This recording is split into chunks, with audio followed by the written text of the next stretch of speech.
Simon, 34-18 win against Batley, which takes us up to third. What are your thoughts after that game? Oh, obviously really happy to get the points, whether we won by 1 point or 17, 18 points we won by in the end. Didn't really matter tonight. Points on the board, some good performances. Individually I thought Salty was outstanding, moving from wing to full back. Obviously the 4 tries is an obvious thing, he's had a good game, but I thought he just had some really good involvements in it, some smart involvements, and took some good kicks on the full as well. Yeah, a few mixed stuff in there. I thought we completed quite well for our first 10 sets, probably 8 from 10, and try to drill into the boys that it's your next 10. What do you do with your next 10? And I thought we've dropped off a little bit, given a little bit of territory, and Batley are a really good offensive team. Put you on your line, they've got some big blokes, and Gilly, Benny White there just leading them around, do a really good job for them. So yeah, I thought we gifted them a little bit, and I think in the end they're probably a little bit flattering. A couple of the tries we had to make a lot of changes with personnel leaving the field and whatnot, but yeah, on the whole really happy. But again, it doesn't mean too much if we don't back it up on Friday at Sheffield. We did see a few players come off injured.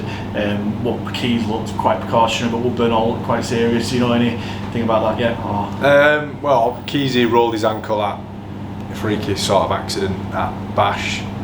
Struggled through this week, got to the game, he's got through it, and it was more a precaution to be quite honest, but he's going to probably be a bit ginger for a few weeks to be honest. Pardon the pun. And then, yeah, Woody felt his hammer. I don't know, it's one of them hammers. They're a strange feeling when they do pull, to be quite honest. So if you know when you've done one, you've done it. But how bad? How long's a piece of string? It's one of them. We'll have to wait and see how it settles down. It might be that it goes and gets scanned. I'm not 100% sure, but we'll see. But just provides opportunity, doesn't it? We've got squad members. Joe Marty's been doing a solid job when called upon in the middle of the field. Played a lot of rugby at full back, and there's no reason why he can't jump in there. Obviously, Salty's give us a bit to think about as well today. You mentioned that it's benefits having a large squad as well with these injuries happening. Salton goes to full-back and does well. Is it something that you can call on this week, even though we've got some bands? Large squad, when we're naming Scott, that tells you it's not a large squad, so we are skinny. It's just what you've got in certain areas. I think the bans we've had that have hurt us, playing people they shouldn't have played and whatnot, are probably going to flip round into being positive in a sense, so we get some fresher bodies at a later date, which is I suppose is the positive way of looking at it. But yeah, we've got enough. I suppose that's the only way to put it. You get past that cut-off line and DR no longer available. The loan market's really hard to come by because everyone's in the same boat this part of the year. It's a patch up and play on sort of time. So we'll look after everybody as best we can. But yeah, we're going to use what we have got over the next 5-6 rounds, whatever it is that's left of this season. I mentioned at the start the win does take us third. Is the message to the players kind of what we hold? Yeah, 100%. We've been talking about it for a while. It's before the league split, if you like. I think now the 6 is, am I right in saying the 6 is a certainty? Yeah, I think you want to be part of the gang that have got something to hold on to as opposed to be part of the one that have got something to chase. And it's a different sort of pressure. When you're chasing, it feels a bit different as opposed to holding it and knowing that you could lose it. So there's pros and cons for either side of it, but we're happy with that pressure. Yeah, we'll take third. I think grand scheme between us and Batley, we're where we deserve to be. I think we have been the best 2 teams outside of those top 2 that have had a bit of daylight for the most part of the season. The job is now see if we can run down what's above us, and at very least hold on to what's ours at present, which is third. And the chat before the game was, if we lost the game, is it the end of the world? Absolutely not.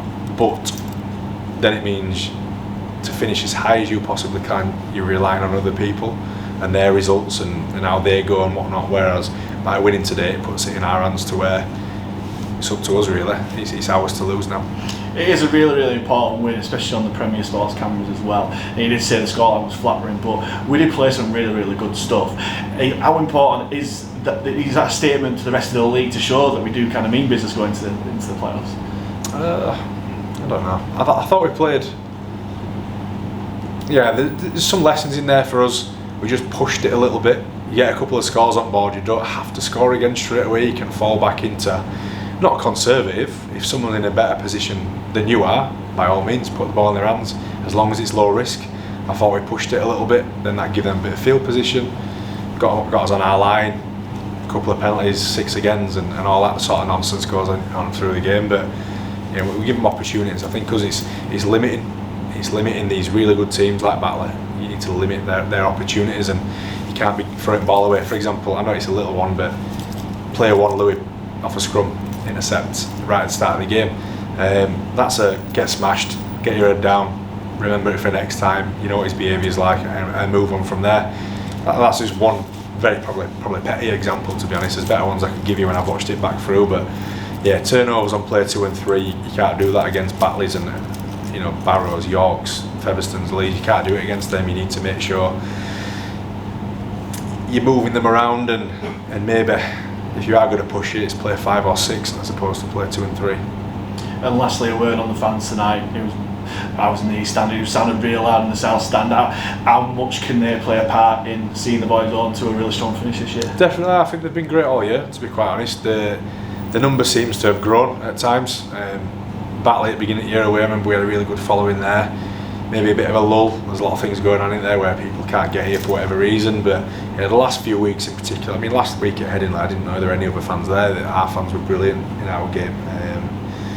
And then today, yeah, nice and loud, good bit of crack between both fans. I thought they were a good Batley contingent in there as well, not too far for them to travel, and just, I don't know, I just think sometimes it shows how good our sport is. You just couldn't do it with football, could you?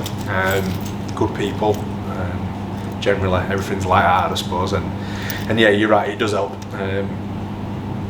Yeah, the lads get on the goal line there when they're defending their own line. It gives you a little extra leg when you need it, and we definitely appreciate it, and hopefully we can give them a bit more to cheer about in the coming weeks.